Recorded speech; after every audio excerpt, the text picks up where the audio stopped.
Hey learners, welcome back. In the video series of chapter 1, that is Financial Statements of Companies, today we are going to learn about the heading of non-current liabilities. And under non-current liabilities, the first two subheadings, that is long-term borrowings and deferred tax liabilities net, is also going to be covered. Non-current liabilities.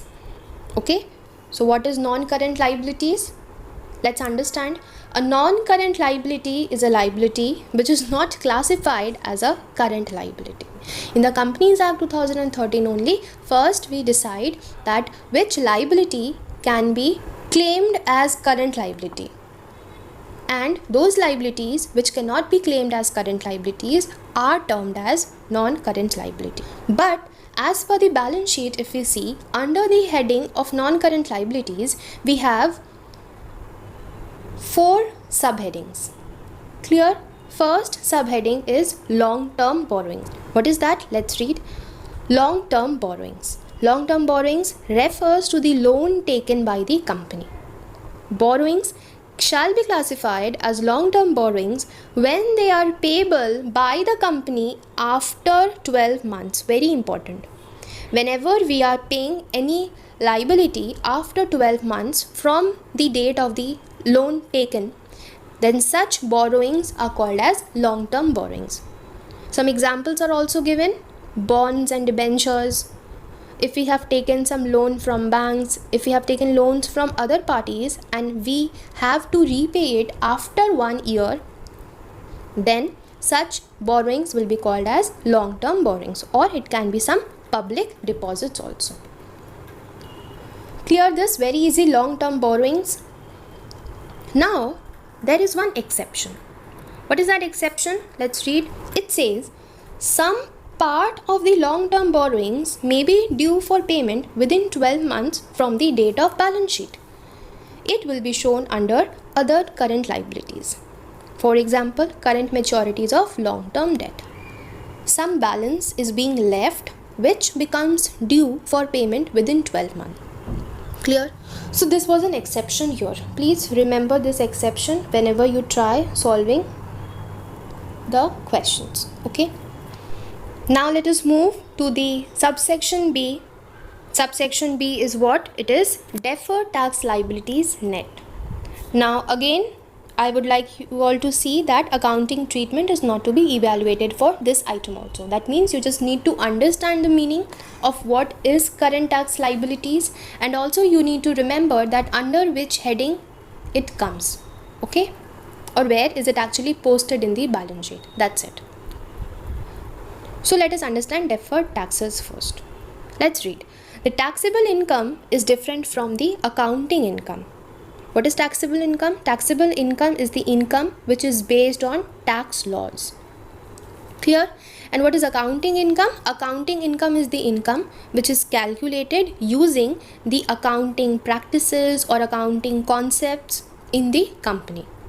Clear? Let's understand this with the help of an example. The depreciation which is charged in the books of accounts, they can be charged in the straight line method also. But whenever we are calculating the taxable income, then the Income Tax Act allows only one method, that is the WDV method. So you only think that the company, while calculating its own income, it is using the straight line method. But when the taxable income is calculated as per the Income Tax Act, then straight line method is not allowed. So which method is being followed that time? The written down method is being followed. So there will be a difference between the taxable income and accounting income. Now this difference between tax in the accounting income and taxable income is called as deferred tax. Clear? What is deferred tax? Or another example of this difference can be that while we are calculating depreciation, then we know the depreciation rates are already defined in the Companies Act, right? But while we are calculating the income tax, then the depreciation will be allowed only as per the rates given in the Income Tax Act. So over here also there arises a difference. First we learned about the difference in method can also lead to a difference in taxable income and accounting income. And one more example I am telling you from my side, that due to the difference in the depreciation rates, that can also lead to a difference in the accounting income and taxable income. Clear? Now what is deferred tax liability? See, deferred tax liability comes into existence when the accounting income is more than taxable income. Clear? I repeat, when the accounting income is more than the taxable income, it is called as deferred tax liabilities.